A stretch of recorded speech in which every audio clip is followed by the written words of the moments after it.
নমস্কার, sports lake চ্যানেলে আপনাদের আবার স্বাগত। আজ যিনি আমার সঙ্গে আছেন, হি নিডস নো ইন্ট্রোডাকশন।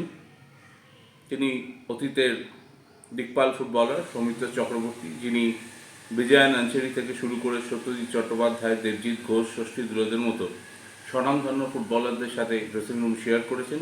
দুবার ন্যাশনাল লিগ জিতেছেন। সুব্রত ভট্টাচার্য থেকে শুরু করে মনোরঞ্জন ভট্টাচার্য, আর আমাদের সুভাষ ভৌমিক, কমল দত্ত, নাইমুদ্দিন, সৈয়দ নাইমুদ্দিনের মতো লব্ধ প্রসিদ্ধ প্রশিক্ষকদের আন্ডারে তিনি খেলেছেন। এবং এই মুহূর্তে যিনি আইএসএলের Bangla commentary household name, ঘরে ঘরে যখন নাম শোনা যায়, তার football analysis up to the mark. আমরা এসেছি সৌমিত্রদার বাড়িতে। সৌমিত্রদা, welcome to my show. Thank you. আর আমরা একটু জেনে নেওয়ার চেষ্টা করব এই ইস্টবেঙ্গলের আগামী দিনের ব্লুপ্রিন্ট কী হতে চলেছে। মানে ইস্টবেঙ্গলের এই যে ধরুন ব্যর্থতা বা কিছুটা সাফল্য এবার এসছে সুপার কাপে, কিন্তু স্ট্যাটিক না। সমস্যা এইটার কীভাবে তুমি দেখছো? ইস্টবেঙ্গলকে আগামী দিনে ঠিক তাদের গ্লোরিফাই পিরিয়ডে ফিরে যেতে গেলে কী করতে হবে? সর্বপ্রথম যেটা করার প্রয়োজন সেটা হলো ভালো দল গঠন। এর বাইরে তুমি চ্যাম্পিয়ন হতে পারবে না। গত বেশ কয়েক বছর ধরে ইস্টবেঙ্গল স্ট্রাগল করেছে এই জায়গায়।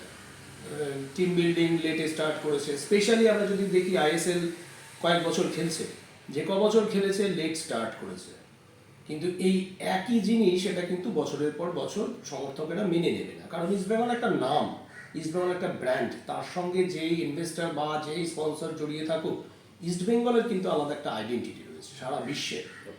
সেখানে ইস্টবেঙ্গল ক্লাবকে ভাবতে হবে যে ভালো দল গঠন ছাড়া ভালো রেজাল্ট কোনোদিনই সম্ভব না।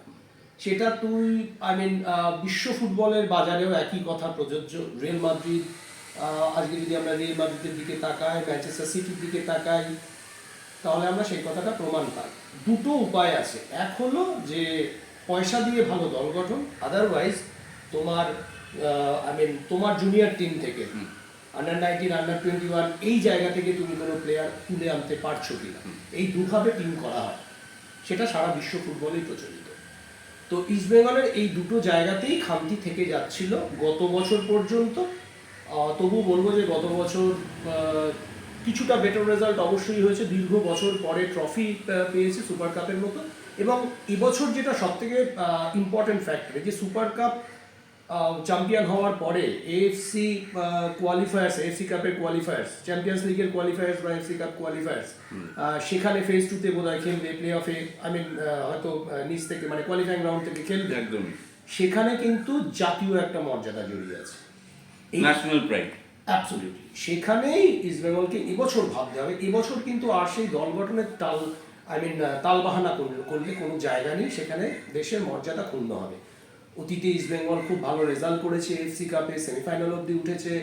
সব মিলে এবছর একটা ভীষণ পরীক্ষামূলক বছর ইস্টবেঙ্গলের জন্য, যে পুরনো গ্লোরি যেটা, সেটাকে রিভাইভ করবার একটা ইম্পর্টেন্ট ইয়ার ইস্টবেঙ্গলের জন্য। আচ্ছা সৌমিত্র, আমার দ্বিতীয় প্রশ্ন, শেষবার ধরো এই 2019-20 সালে মানে মরশুমে আলেজান্দ্রো গার্সিয়ার হাত ধরে আই লিগের দ্বিতীয় হয়েছিল ইস্টবেঙ্গল। চেন্নাই চ্যাম্পিয়ন হয়েছিল মোস্ট প্রবাবলি সে বছর, আর এটাই লাস্ট। তারপর 5 বছর কেটে গেল, কিন্তু ইন্ডিয়ান সুপার লিগেও বোধহয় ইস্টবেঙ্গলের 3-4 বছর হতে চললো, কিন্তু কখনো নয় কখনো 10-এ শেষ করছে। এবং তুমি এই কারণটা এক্স্যাক্টলি বোঝালে যে টাকার ইনফ্লাক্স কখনো ঠিক হয়নি, কখনো সেই কর্তাদের চারটা ছিল না। বাট এটা কি শুধুই টাকার উপর নির্ভরশীল না, এটা আরেকটু নিজেদের তাগিদটা দেখানো জরুরি? দুটোই তো সমানভাবে জড়িয়ে, একে অপরের সঙ্গে জড়িয়ে। আমি যদি ভালো রেজাল্ট করতে চাই, প্রথমেই বললাম যে দুটো উপায় আছে। এক হলো পয়সা দিয়ে তুমি ভালো প্লেয়ার আনো, তা না হলে তুমি নিজের যে ইউথ ডেভেলপমেন্ট সেখান থেকে তুলে তুমি ফার্স্ট 11-এ তোমার প্রথম দলে জায়গা দাও। এই দুটোই উপায়। ইস্টবেঙ্গলের আমি অন্তত সেই অর্থে খুব একটা আপডেটেড নই রিগার্ডিং দেয়ার ইউথ ডেভেলপমেন্ট। তবুও বলবো বেশ কিছু ইয়াং প্লেয়ার এবছর, পিভি সিন্ধু, সায়ন, তারপরে শ্যামল বেসরা, শ্যামল বেসরা, তো এদেরকে দেখা গেছে। আর ইন্টারন্যাশনাল ফুটবল বা ইভেন ডোমেস্টিক ফুটবলেও চ্যাম্পিয়ন হতে গেলে, ভালো রেজাল্ট করতে গেলে, সেখানে কিন্তু ভালো প্লেয়ারের প্রয়োজনীয়তা রয়েছে। ভালো প্লেয়ার তার মানে তোমাকে পয়সা দিয়ে কিনতে হবে। তার মানে ইনভেস্টার আসার মানেটা কি? মডার্ন ফুটবলে ইনভেস্টারের আসার মানে হলো যে তুমি ভালো প্লেয়ার আনবে, টিম গঠন করবে ভালো, সেটা মাঠের ভেতরে এবং মাঠের বাইরে দুটো টিম একসাথে কাজ করে।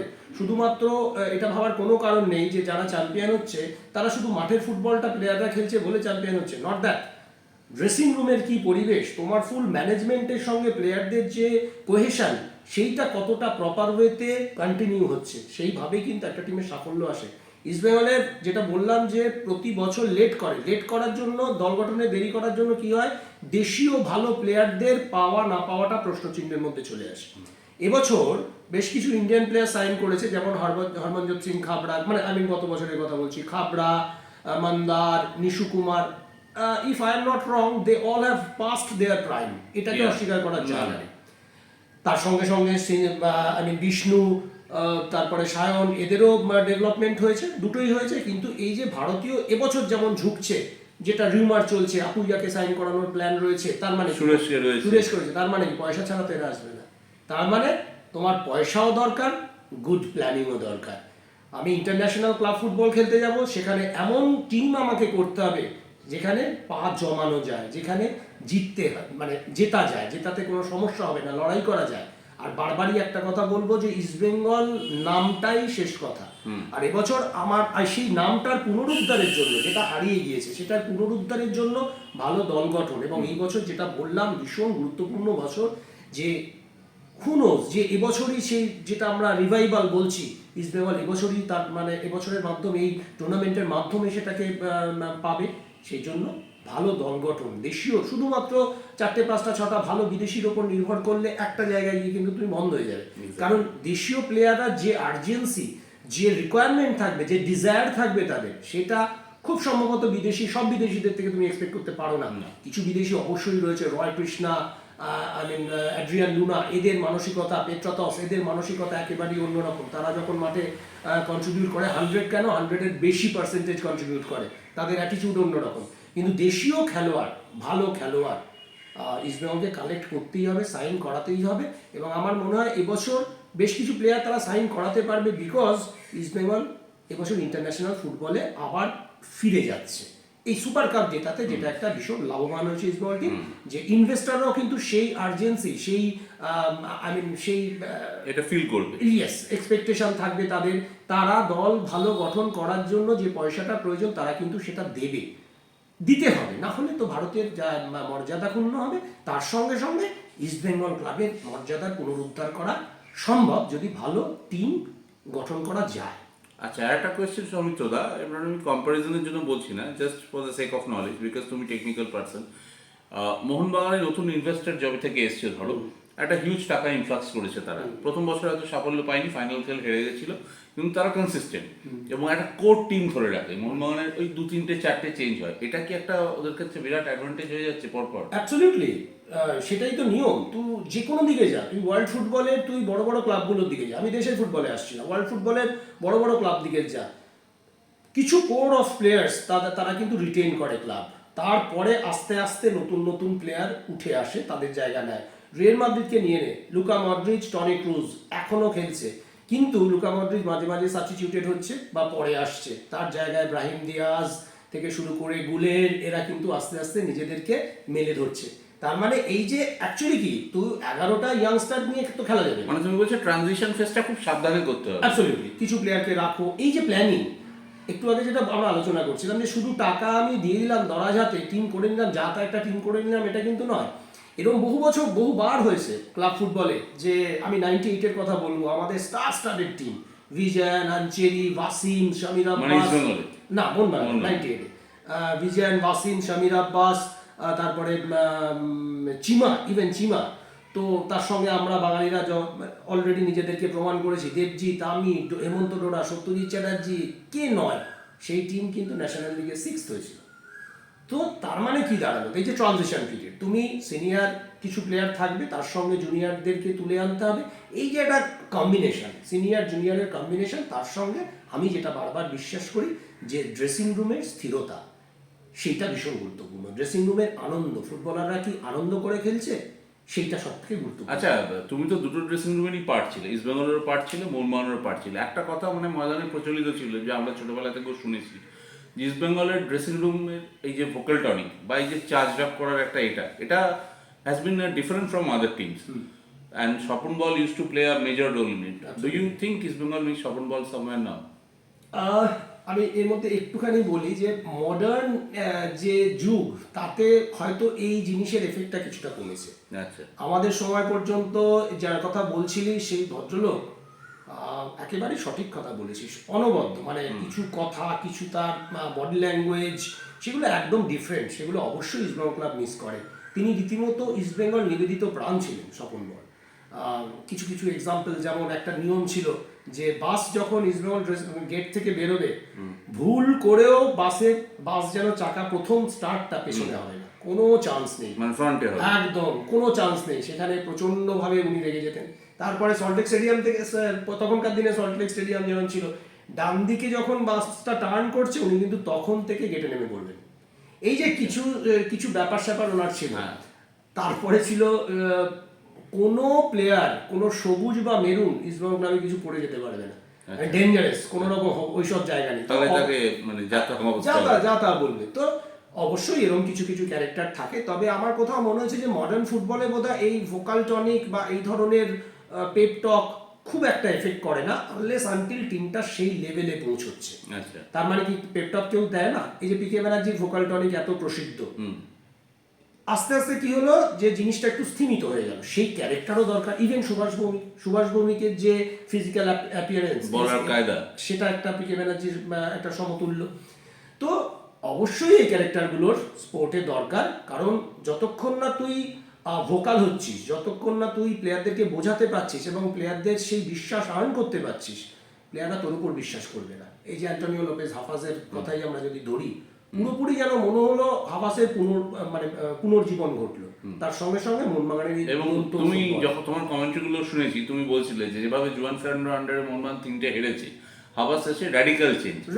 এটা কিভাবে সম্ভব হলো? মানে এটা সম্ভব হলো, প্রথম কথা হলো একটা টেকনিক্যাল চেঞ্জ করেছে, যেটা বুমোসের জায়গায় জনি কাউকে নিয়েছিল। তার কারণ বুমোস আর পেট্রাতস অনেকটা এক কাইন্ড অফ প্লেয়ার, যারা আইডিয়াল নাম্বার 10 রোলটা প্লে করবে, একটু বাদিক থেকে অ্যাটাকটা করবে, একটু ডিপ খেলবে, উইথ দ্য বল খেলতে পছন্দ করে।